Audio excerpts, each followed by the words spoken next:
Hi guys, and welcome back to A Gardening Midwife. Today I'm down the allotment to plant some potatoes. So my first few years down the allotment I tried to grow potatoes in pots. Didn't get a lot of success, I won't lie. However, last year I tried them in the ground. The ground had some manure on it not long before either, and oh my gosh, they grew amazingly well and they just tasted amazing. So I'm going to show you how I get my potatoes going. Now, the other thing that you need to think about with your potatoes is whether you're going to chit or not chit your potatoes. Chitting is literally the process of allowing their little eyes to start to send up some shoots, which has been reported to sometimes help the potatoes get growing. I have chitted my potatoes, but I've also not done it before and they've still grown equally well. All you're going to need to do is create a hole in the ground, pop your potatoes in and just lightly cover them over with some earth. As they start to send some shoots up, you'll want to top up the earth as to give them a nice cover, and they will start to send their tubers down, producing the most incredible potatoes, all ready for you to harvest later in the year. Everyone has their favourite varieties.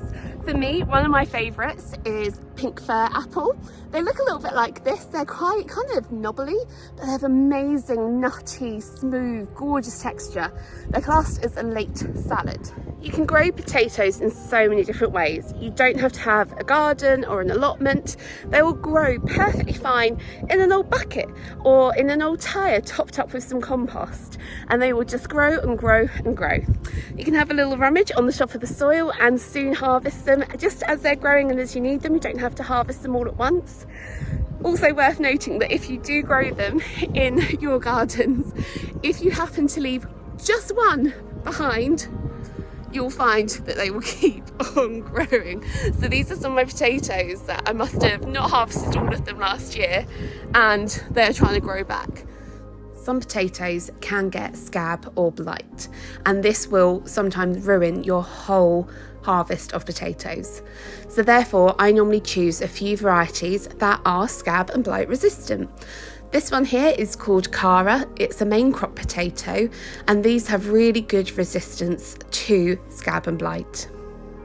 Main crop literally just mean that these potatoes are going to be harvested a little bit later in the year.